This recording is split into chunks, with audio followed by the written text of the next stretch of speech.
എടോ, നമുക്ക് ഹൈക്കോർട്ടിൽ ഒരു കേസ് ഫയൽ ചെയ്താലോ? ക്രിസ്ത്യാനിയാണെന്ന് പറഞ്ഞ് ജോലിന്ന് പിരിച്ചുവിടുന്നത് എവിടുത്തെ ന്യായോ? ഏയ്, ഒന്നും വേണ്ട ജയ. ദൈവത്തിന് ചിലപ്പോ എന്നെ കൊണ്ട് മറ്റെന്തെങ്കിലും ഉദ്ദേശം കാണും. എന്നാലും ഇങ്ങനൊരു ജോലി എന്നൊക്കെ പറഞ്ഞാൽ. വരട്ടെ, അതുവരെ ഇച്ചാനും സാമിനും ഇപ്പൊ കഴിയാലോ. അവർക്ക് സന്തോഷാവും. തന്റെ ഈ അടിയുറച്ച ദൈവവിശ്വാസം ഞാൻ സമ്മതിക്കുന്നു. പക്ഷേ ലിസ, ഈ ലോകത്ത് ആയിരക്കണക്കിന് ദൈവങ്ങളും മതങ്ങളും ഉണ്ട്. അതിനിടയിൽ യേശു മാത്രം രക്ഷകനെന്ന് തനിക്കെന്താ ഇത്ര ഉറപ്പ്? യേശു ആവില്ല രക്ഷകനെന്ന് തനിക്കെന്താ ഉറപ്പ്?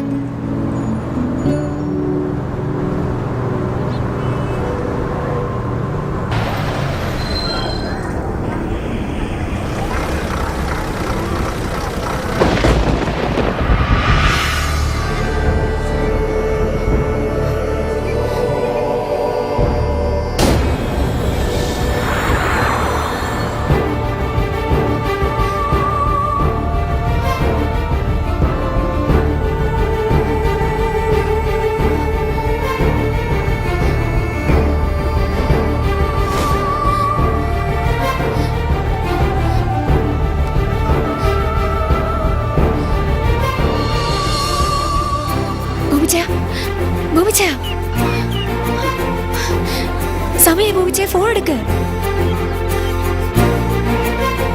യേശുവിന്റെ വീണ്ടും വരവ് അടുത്തു കഴിഞ്ഞിരിക്കുന്നു. എങ്ങനെയുണ്ട് തരിക പുതിയ ജീവിതമൊക്കെ? ഒരു കുഴപ്പമില്ല അച്ചു.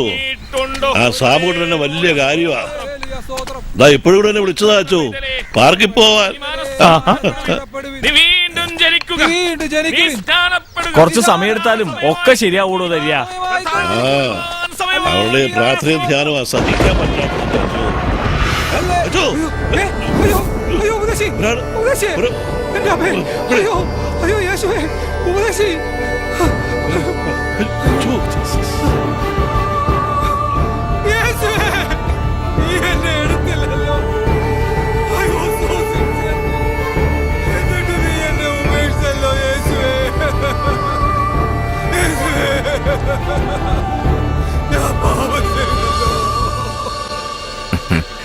എടോ, ഞാൻ വീണ്ടും ഒരു പിതാവാകാൻ പോവാടോ. സത്യം? തിരിച്ചു ചെല്ലുന്നത് ജയിലിലേക്കാണെങ്കിലും ഞാനും ആലീസും അതിന്റെ സന്തോഷത്തിലാ.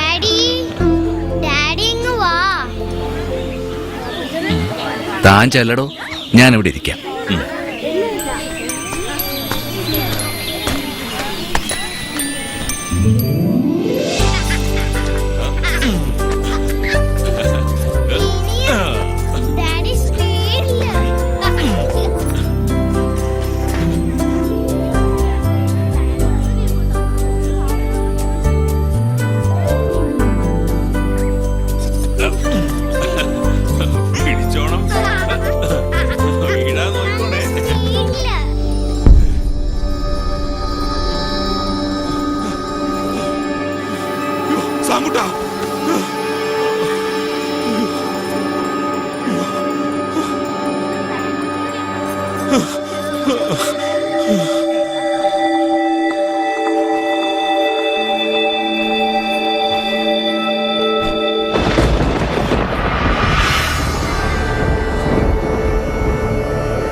എന്തായി കാണുന്നേ?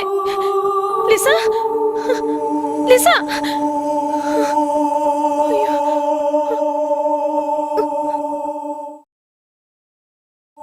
ആയിരക്കണക്കിന് ആളുകളെ ലോകമെമ്പാടും കാണാതായിരിക്കുന്നു.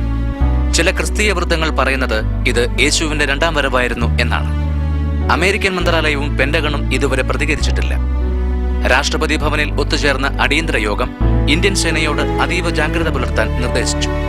ഇതൊരു കെമിക്കൽ യുദ്ധഫലമാണോ അതോ ഒരു വൈറസ് ബാധയാണോ? അതുമല്ല, ചിലർ വിശ്വസിക്കുന്നത് പോലെ അന്യഗ്രഹ ജീവികളുടെ പ്രവൃത്തിയാണോ? ശാസ്ത്രീയ പഠനങ്ങൾ ഒന്നും തന്നെ സ്ഥിരീകരിച്ചിട്ടില്ല. ലോക നേതാക്കൾ പരസ്പര സഹായത്തിനായി രൂപീകരിച്ച യുണൈറ്റഡ് വേൾഡ് ഓർഗനൈസേഷൻ നിലവിൽ വന്നു. ഇതിന്റെ ഡയറക്ടർ ജനറലിനെ ഇന്ന് തിരഞ്ഞെടുക്കും.